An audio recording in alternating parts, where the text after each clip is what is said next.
All right, let's dive into something pretty fundamental here.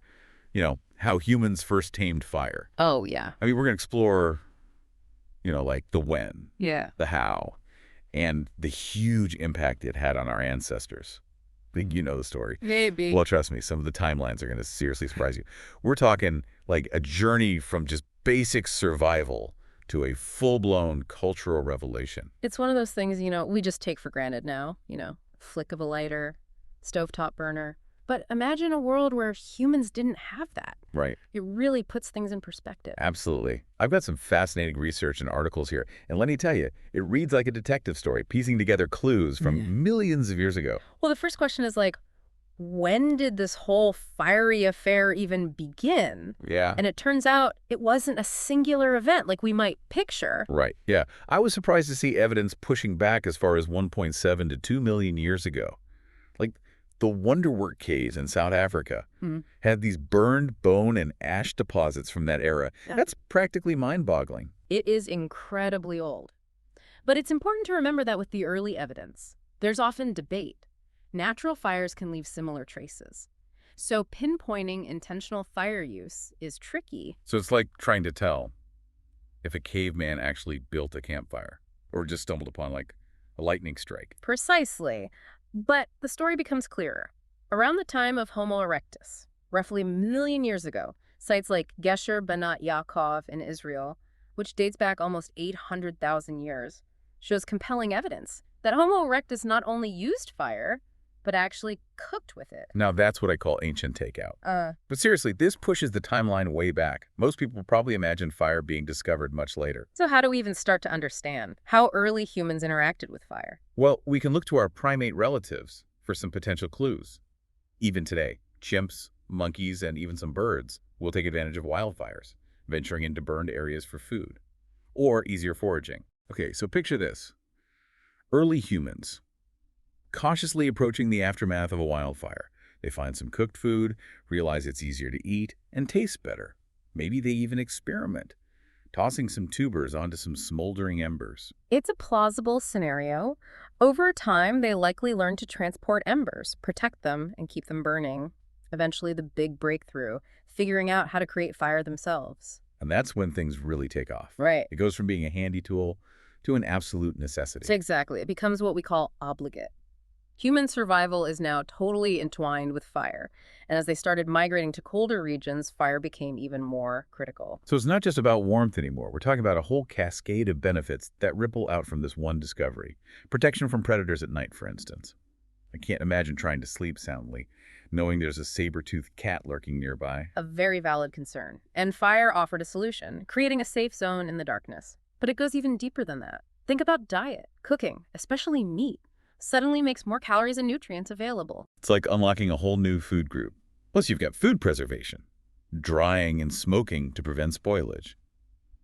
And what about the ability to create better tools and weapons? Exactly. Fire becomes this transformative force, touching every aspect of their lives. And this is just the beginning. Wait, there's more. Oh, much more.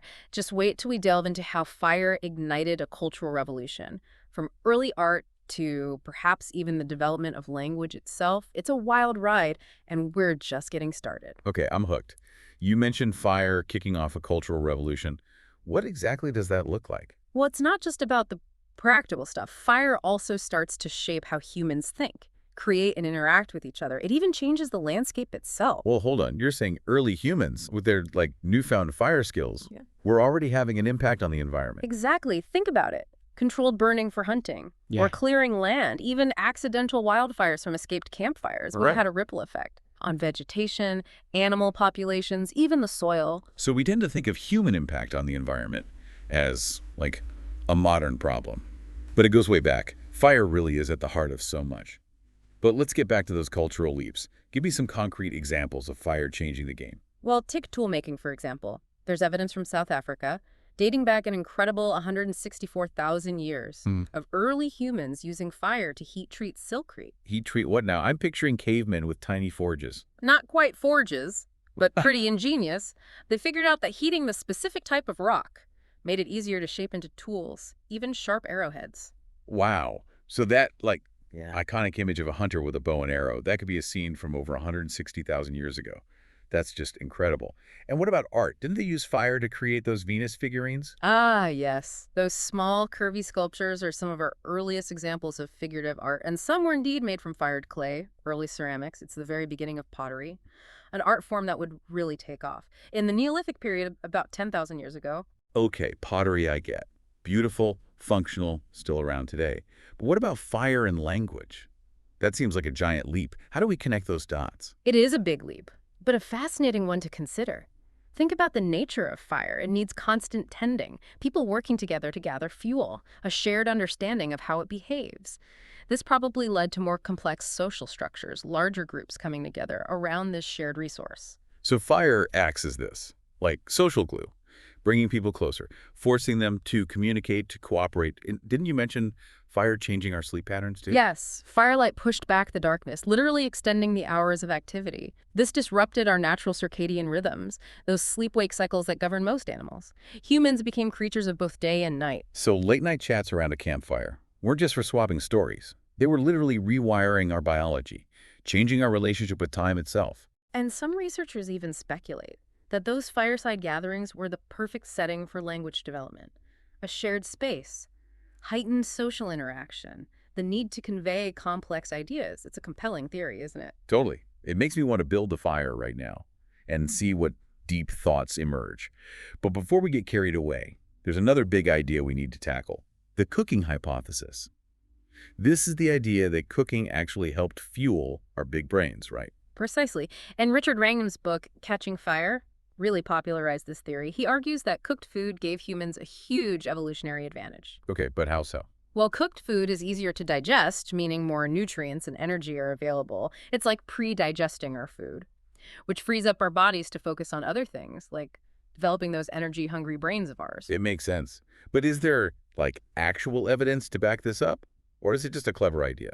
There are definitely clues that point in that direction. For example, Homo erectus, the species we discussed earlier with those impressive early cooking skills, also had smaller teeth and jaws compared to their ancestors. This suggests a shift to softer, cooked foods. So less chewing, more brain power. But I'm guessing it's not quite that simple. There must be other perspectives on this, right? Of course, science is rarely black and white.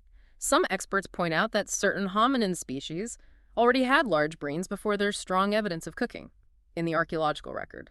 So the debate continues. So it's like a million-year-old mystery we're trying to solve. Fire seems to be a key ingredient. But the exact recipe for our intelligence is still up for debate. What do you think listening in? Which side do you find more convincing? Yeah, it's incredible. It really makes you think, right? But before we wrap up this deep dive, are there any other, fascinating fire facts we need to uncover? There are so many. But one that always intrigues me is the potential connection between fire and the disappearance of placentophagy in humans. Placentophagy. Refresh my memory on that one. It's the practice of consuming the placenta after childbirth. It's actually common in many mammals, including our primate relatives. Right. So why did humans stop doing it? Did fire somehow cook up a taboo against this ancient ritual? It's a fascinating theory. Some researchers propose that. As humans started cooking more regularly, the environmental toxins released by fire could have accumulated in the placenta. So it might have become dangerous to eat. Exactly. That's a pretty indirect but powerful way. That fire could have influenced our behavior. It really makes you wonder, how many other hidden connections are out there? Absolutely. And that's what makes studying fire so captivating. It touches every aspect of human experience, our biology, our culture, our relationship with the planet. Yeah, and it's not just ancient history either. Fire is woven into our lives today in so many ways. The flickering flames of a candle, the warmth of a fireplace, even the thrills of a bonfire under the stars. It evokes such powerful emotions and memories. It really does. It's a force that can be both beautiful and destructive, something we've learned to control, but also deeply respect. I think that's a perfect note to end on. We've only scratched the surface of this incredible story, Oh, but hopefully we've sparked your curiosity to explore further. imagine a world without controlled fire. Would we even be human as we know it? It's a question worth pondering. It really is. And it's one that will likely keep scientists and philosophers debating for centuries to come. Thanks for joining us in this fiery deep dive. Until next time, keep those intellectual flames burning up.